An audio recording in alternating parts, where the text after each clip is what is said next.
வணக்கம். இன்றைக்கி நம்ம பார்க்க போகிற சமையல் ஒரு 2 வகையான லஞ்ச் மெனு தான் பார்க்க போகிறோம். ரொம்ப சிம்பிளாக இருக்கும். ஃபஸ்ட்டு பார்த்திங்கன்னா சுண்டை வத்தல் போட்டு காரக்குழம்பும் வாழைக்காய் பொரியலும், ரெண்டாவது ஒரு சாம்பார், முள்ளங்கி முருங்கைக்காய் போட்டு ஒரு சாம்பாரும் வாழைக்காய் பொரியலும் எப்படி செய்யலாங்கிறத பார்க்கலாம். நல்லா டேஸ்ட்டாக இருக்கும், சிம்பிளாக இருக்கும். ஓகே, எண்ணெய் சேர்த்துக்கலாம்.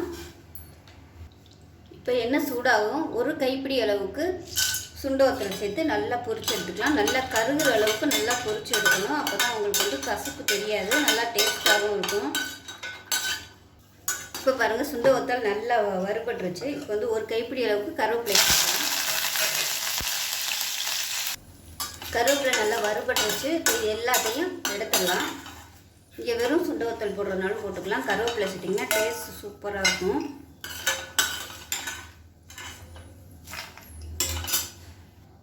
இப்போ எல்லாத்தையுமே நல்லா அரைச்சி எடுத்தாச்சு. இதில் 1 டீஸ்பூன் போல் கடுகு, கொஞ்சமாக சோம்பு சேர்த்துக்கலாம், கொஞ்சமாக உளுந்து சேர்த்துக்கலாம். இதுக்கு வெந்தயம் போடணும்னு அவசியம் இல்லை, ஏன்னா அது வத்தலே கசப்பாக இருக்கும். வெந்தயம் போட்டோம்னா கசந்துடும், அதனால் வெந்தயம் வேணாம். இப்போ கருவேப்பிலை சேர்த்துக்கலாம்.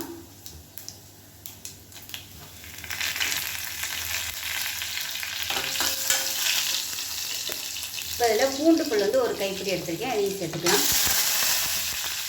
அதோட மீடியம் சைஸாக ஒரு வெங்காயம் சேர்த்துக்கலாம்.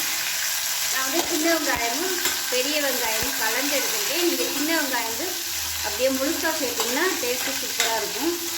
இப்போ என்கிட்ட சின்ன வெங்காயம் கொஞ்சம் தான் இருந்தது, அதனால் பெரிய வெங்காயம் கலந்து சேர்த்துருக்கேன். வெங்காயம் சின்ன வெங்காயம் பார்த்திங்கன்னா முழுசாக தான் சேர்த்துருக்கேன். முழுசாக சேர்த்திங்கன்னா நல்ல ஒரு டேஸ்ட்டு கிடைக்கும். குழம்பு நல்லா வெந்து வந்ததுக்கப்புறம் சாதத்தில் போட்டு அப்படியே அந்த வெங்காயத்தோடு சாப்பிடையில நல்லா அருமையாக இருக்கும். இப்போ வெங்காயம் பூண்டெல்லாம் நல்லா வதங்கட்டும். இப்போ நம்ம பொரிச்சு வச்சுருந்த வத்தல்லேருந்து இந்த அளவுக்கு 1 டேபிள் ஸ்பூன் அளவுக்கு எடுத்துட்டேன்.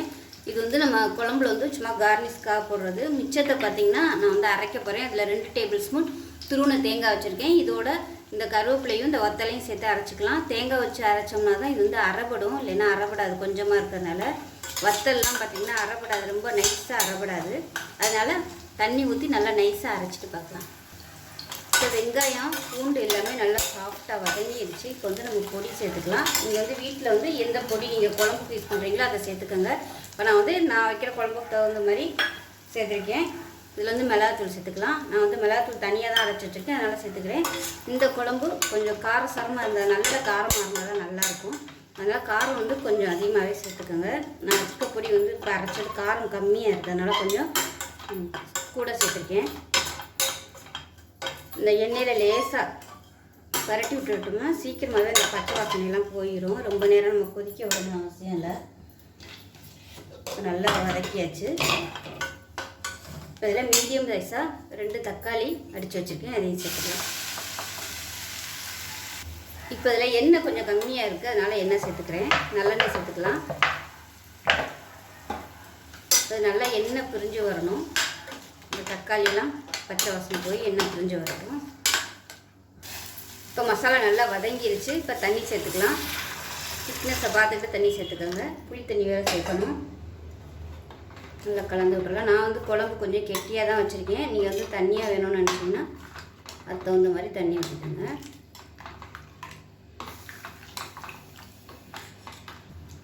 இப்போ குழம்புக்கு தேவையான புளியும் சேர்த்துக்கலாம். எவ்வளோ பிடிக்குமோ நீங்கள் அதுக்கு தகுந்த மாதிரி சேர்த்துக்கோங்க. இப்போ இதில் உப்பு சேர்த்துக்கலாம். நான் வச்சுருக்கிற சுண்டை வத்தல் பார்த்திங்கன்னா உப்பு போடாத சுண்டை வத்தல், அதனால் உப்பு போட்டிருக்கேன். நீங்கள் அப்படி உப்பு போட்ட சுண்டை வத்தல் யூஸ் பண்ணுறதா இருந்தால் இப்போ தேங்காயெல்லாம் அரைச்சி ஊற்றிட்டு அதுக்கப்புறமா உப்பு சேர்த்துக்கோங்க. இப்போ பாருங்கள், நல்லா கொதிக்க ஆரம்பிச்சிருச்சு. இப்போ இதில் நம்ம அரைச்சி வச்ச தேங்காய் வத்தல் கருவேப்பிலை எல்லாத்தையும் சேர்த்துக்கலாம். இதில் கொஞ்சமாக தண்ணி சேர்த்துக்கலாம். மிக்சியை அலசிட்டு கொஞ்சமாக தண்ணி சேர்த்துக்கலாம். இப்போ செக் பண்ணி பார்த்துட்டு உப்பு சேர்த்துக்கலாம். ஏன்னா இது உப்பு போடாத சுண்டை வத்தல் 2 விதமாக வச்சுருப்பாங்க. உப்பு போட்டதும் வச்சுருப்பாங்க, உப்பு போடாதும் வச்சுருப்பாங்க. அதனால் வாங்கையில் கேட்டு வாங்கிக்கோங்க, உப்பு போட்டதா போடலையான்னு. இல்லைன்னா உங்களுக்கு சாப்பிட்டு பார்த்தாலே தெரியும் உப்பு இருக்கா இல்லையான்னு. இப்போ இதில் புளி பத்தாமல் இருக்குது, கொஞ்சமாக புளி சேர்த்துக்கலாம். டேஸ்ட் பண்ணி பார்த்துக்கிட்டு புளி தேவைப்பட்டால் சேர்த்துக்கோங்க.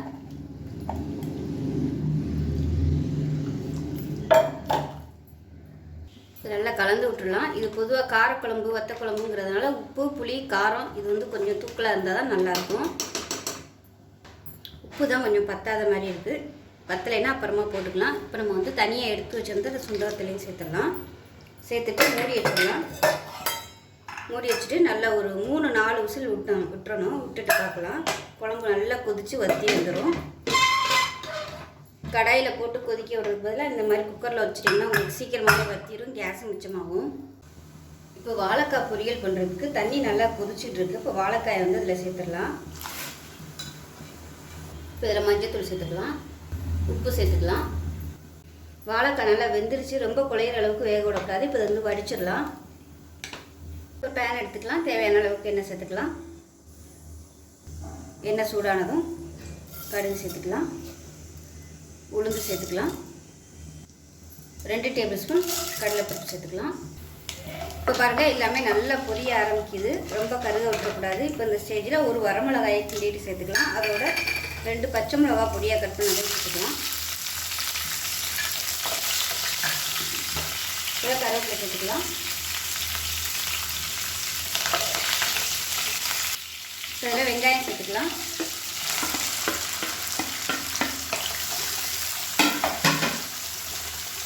இதோட பெருங்காயத்தூள் சேர்த்துக்கலாம். வெங்காயம் லேசாக வதங்கினதும் ஒரு 3 பல் பூண்டு வந்து தட்டிட்டு சேர்த்துக்கலாம். நான் வந்து பெரிய பூண்டாக எடுத்துருக்கேன். இப்போ இந்த வெங்காயத்துக்கு தேவையான உப்பு சேர்த்துக்கலாம். வாழைக்காய் உப்பு இருக்குது, அதனால் கொஞ்சமாக சேர்த்துக்கலாம். வெங்காயம் ஓரளவுக்கு நல்லா முறுமுறுன்னு வர ஆரம்பிச்சிருச்சு. இந்த ஸ்டேஜில் நம்ம வடித்து வச்சுருந்த வேக விட்டு வடித்த வாழைக்காய் சேர்த்துக்கலாம். சேர்த்து நல்லா பரட்டி விட்டு நல்லா அப்படியே ரோஸ்ட் ஆகும் அந்த எண்ணெயில். இப்போ வாழைக்காய் நல்லா ரோஸ்ட் ஆகிட்டுருக்கு.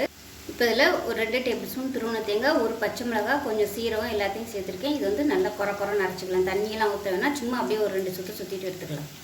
இப்போ இந்த அரைச்ச தேங்காயை இதை சேர்த்துக்கலாம்.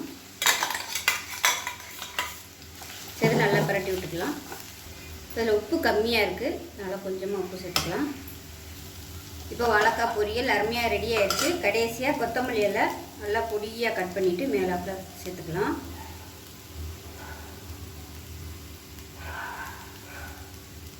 சேர்த்துட்டு நல்லா கிளறி விட்டுக்கலாம். தேங்காய் அரைக்கும் போது நீங்கள் கொஞ்சம் கொத்தமல்லி இலை சேர்த்திங்கன்னா அது ஒரு வித்தியாசமான டேஸ்ட்டில் இருக்கும்.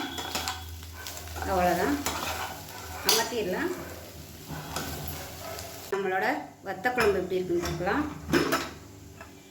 பாருங்கள் எவ்வளோ சூப்பராக வந்திருக்குன்னு, நல்லா அப்படியே அருமையாக வந்திருக்கு. பாருங்கள், இது நீங்கள் வந்து 1 வாரத்துக்கு கூட ஃப்ரிட்ஜில் வச்சு சாப்பிட்டுக்கலாம். நல்லா கெட்டியாகவும் இருக்குது, ரொம்பவும் கெட்டியாக இல்லை. ஏன்னா ஆற கெட்டியாக வரும். இந்தளவுக்கு வச்சுக்கிட்டிங்கன்னா தான் உங்களுக்கு நல்லா.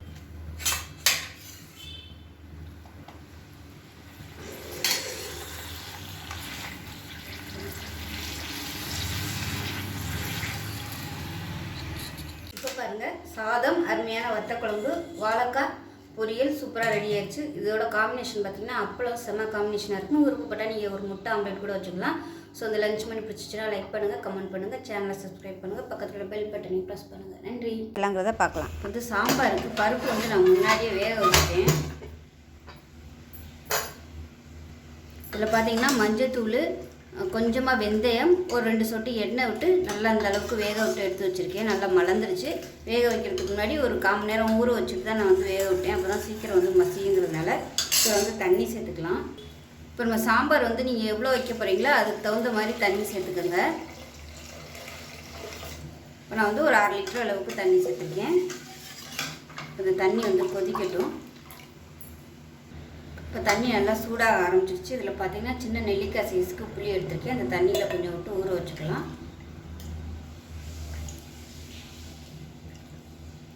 இப்போ இதில் நம்ம காய்கறி எல்லாம் சேர்த்துடலாம். இப்போ ஒரு முருங்கைக்காயும் 2 உருளைக்கிழங்கும் சேர்த்துக்கலாம். நான் வந்து இன்றைக்கி முருங்கைக்காய், உருளைக்கிழங்கு, முள்ளங்கி தான் எடுத்திருக்கேன். நீங்கள் வேறு எந்த காய்கறி சேர்க்குறதுனாலும் சேர்த்துக்கலாம். முள்ளங்கி வந்து சேர்க்கும்போது நான் தனியாக கடாயில் வந்து வதக்கிட்டு தான் சேர்த்துருக்கேன். ஏன்னா முள்ளங்கி வதக்கினோம்னா அந்த மாதிரி ஸ்மெல் அடிக்கும் வதக்கலைன்னா. அதனால் எப்போயுமே முள்ளங்கி சேர்க்கும்போது மட்டும் வதக்கிட்டு சேர்த்துக்கோங்க. மற்ற காய்கறி சேர்க்குறதா இருந்தால் வதக்கணும்னு அவசியம் இல்லை. இப்போ 2 பச்சை மிளகா சேர்த்துக்கலாம். இப்போ இதில் ஒரு 10 சின்ன வெங்காயம் சேர்த்துக்கலாம். இதோட மீடியம் சைஸ் ஒரு பெரிய வெங்காயம் நீளமான இருக்குன்னு சேர்த்துக்கலாம். ஒரு 2 பல் பூண்டு சேர்த்துக்கலாம். இப்போ மீடியம் சைஸ் 2 தக்காளி சேர்த்துக்கலாம். இது எல்லாத்தையுமே நல்லா கலந்துக்கலாம். இப்போ இதில் சாம்பாருக்கு தேவையான சாம்பார் பொடி சேர்த்துக்கலாம். நான் வந்து வீட்டில் அரைச்சது வந்து யூஸ் பண்ணிக்கிறேன். நீங்கள் வந்து கடையில் விற்கிற பிராண்டு எதுனாலும் நீங்கள் யூஸ் பண்ணிக்கலாம். இப்போ நல்லா கலந்துக்கலாம். இப்போ குழம்புக்கு தேவையான உப்பு சேர்த்துக்கலாம். இப்போ அதை மூடி வச்சிடலாம். மூடி வச்சுட்டு ஒரு 2 விசில் விட்டுட்டு பார்க்கலாம். இப்போ அது ஒரு 3 விசில் வந்துருச்சு. இதை வேறு எதுக்கு மாற்றிட்டு நம்ம வந்து வாழைத்தண்டை தாளித்து விட்டுக்கலாம். ஒரு பேன் எடுத்துக்கலாம். இதில் தேவையான அளவுக்கு எண்ணெய் சேர்த்துக்கலாம். இப்போ எண்ணெய் சூடாகும். 1 டீஸ்பூன் கடுகு சேர்த்துக்கலாம். 1 டீஸ்பூன் உளுந்து சேர்த்துக்கலாம். 1 டீஸ்பூன் ஜீரகம் சேர்த்துக்கலாம். இப்போ இது பொரிய ஆரம்பிக்கும் போது 2 வரமிளகாயை கிள்ளிட்டு சேர்த்துக்கலாம். இதோட கொஞ்சமாக கருவேப்பிலை சேர்த்துக்கலாம்.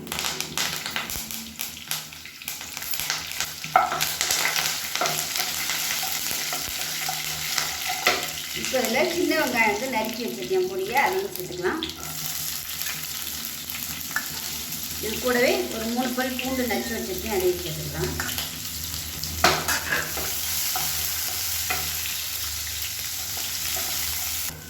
இப்போ வெங்காயம் பூண்டு எல்லாமே நல்லா வதங்கிடுச்சு. இதில் பார்த்தீங்கன்னா ஒரு 200 கிராம் அளவுக்கு வாழைத்தண்டு இருக்கும். இது வந்து நான் நறுக்கி மோரில் ஊற போட்டு வச்சுருக்கிறேன். இந்த சைஸுக்கு கட் பண்ணிக்கோங்க. பொரியலுக்கு வந்து இந்த மாதிரி கட் பண்ணிங்கன்னா தான் நல்லாயிருக்கும். இது தண்ணியை புழிஞ்சிட்டு சேர்த்துக்கலாம். தண்ணியோட சேர்க்க வேணாம்.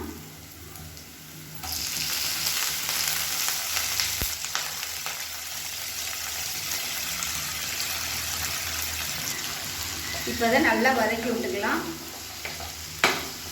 வாழைத்தண்டு பார்த்திங்கன்னா உடம்புக்கு ரொம்ப நல்லது. ஜென்ஸுக்கு மட்டும் இல்லை, லேடிஸ்க்குமே பார்த்திங்கன்னா ரொம்ப நல்லது வாழைத்தண்டு. யூட்ரஸ்க்கு வந்து ரொம்பவே வாழைத்தண்டு சாப்பிட்டிங்கன்னா அந்த யூட்ரஸ் பிரச்சனை எல்லாமே சரியாகும்.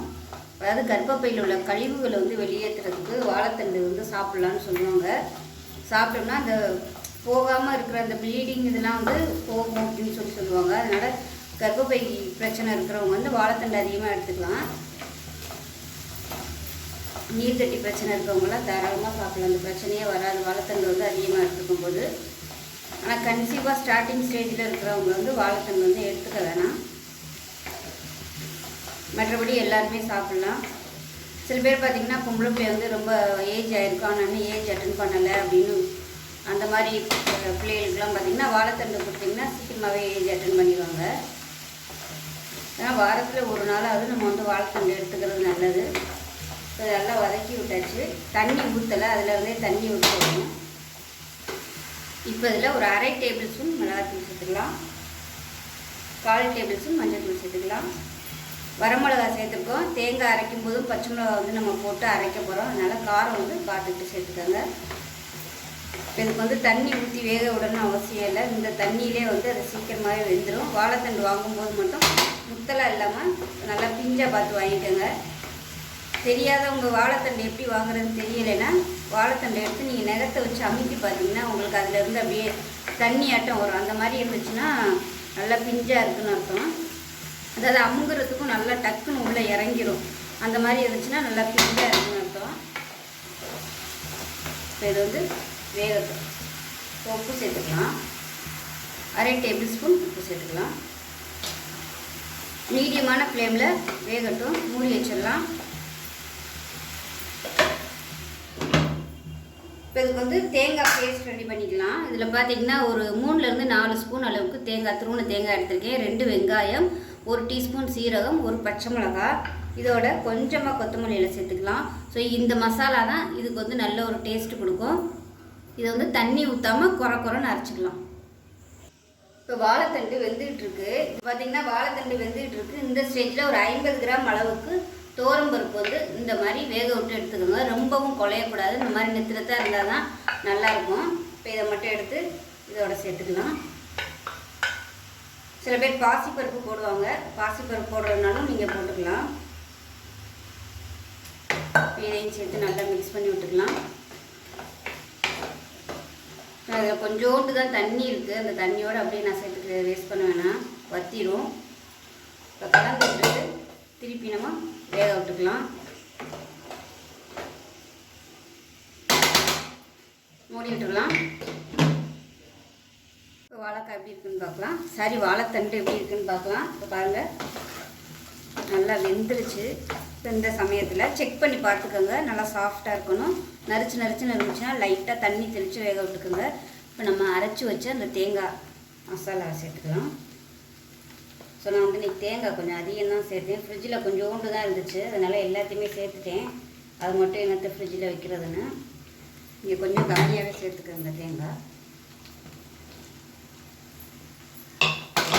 இதை வந்து நல்லா பரட்டி விட்டுக்கலாம். லைட்டாக ஒரு நிமிஷம் அந்த சூட்டில் பரட்டி விட்டிங்கன்னா போதும்.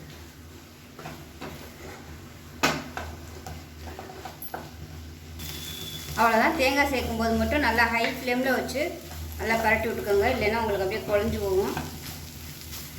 அவ்வளோதான், அருமையான வாழைத்தண்டு பொரியல் ரெடி ஆகிடுச்சு. அமர்த்திடலாம். இப்போ சாம்பார் எப்படி இருக்குன்னு பார்க்கலாம். ஸ்டீம் போயிடுச்சு.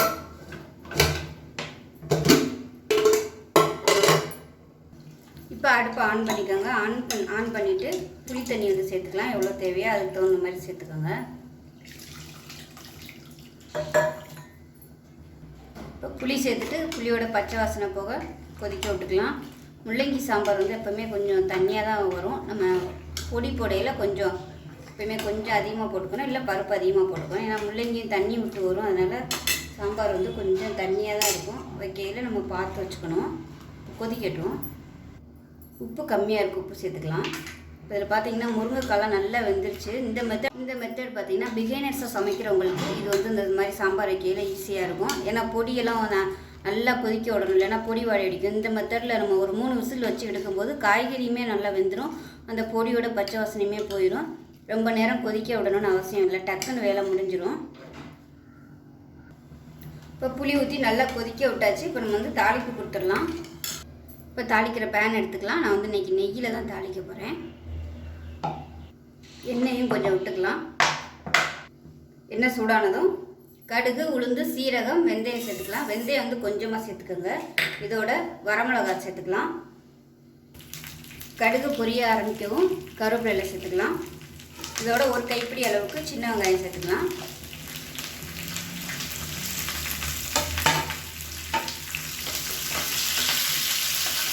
இப்போ வெங்காயம் நல்லா வதங்கிடுச்சு. கொஞ்சம் கொத்தமல்லி சேர்த்துக்கலாம். இதில் வந்து சில பேர் விருப்பப்பட்ட தேங்காய், துருவன தேங்காய் வந்து இந்த மாதிரி இதில் வதக்கிட்டு போட்டிங்கன்னா டேஸ்ட்டு சூப்பராக இருக்கும். இந்த வெங்காயம் மட்டும் நல்லா வதக்கணும், அப்போ தான் நல்லா வாசனையாக இருக்கும். அரைவரையாக நம்ம அப்படியே போட்டோம்னா சாம்பார் வந்து வாசனையாக இருக்காது. இப்போ பெருங்காயம் சேர்த்துக்கலாம். இறக்க போகிற நேரத்தில் பெருங்காயம் சேர்த்திங்கன்னா போதும். முதல்ல பெருங்காயம் சேர்த்திங்கன்னா கருகி போயிடும். அவ்வளோதான், நம்ம சாம்பாரில் எடுத்து கொட்டிடலாம்.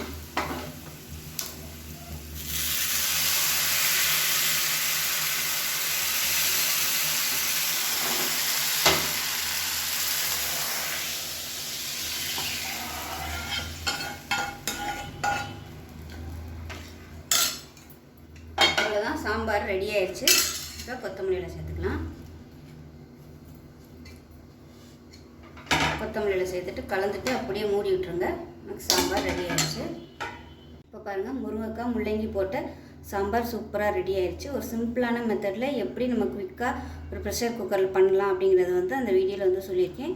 வாழைத்தண்டு பொரியல் ரெடி ஆயிடுச்சு. வாழைத்தண்டு பொரியல் பார்த்திங்கன்னா நான் வந்து பருப்பு வேக வச்ச தண்ணியோடு சேர்த்தனால கொஞ்சம் ஒரு மாதிரி உதிரியாக வரல, கொஞ்சம் ஒரு மாதிரி எல்லாம் ஒன்று சொன்னாப்புல சேர்ந்தாப்புல வந்திருக்கு. நீங்கள் செய்கையில் பருப்பு வேக விட்டு வடிச்சிட்டு சேர்த்திங்கன்னா உங்களுக்கு நல்லா உதிரியாக வந்துடும். அவ்வளோதான். ஸோ ரொம்ப சிம்பிளான இந்த லஞ்ச் மெனு செஞ்சு பாருங்கள். பிடிச்சிருந்துச்சுன்னா லைக் பண்ணுங்கள், கமெண்ட் பண்ணுங்கள், சேனலை சப்ஸ்கிரைப் பண்ணுங்கள், பக்கத்தில் பெல் பட்டனையும் ப்ரெஸ் பண்ணுங்கள். நன்றி.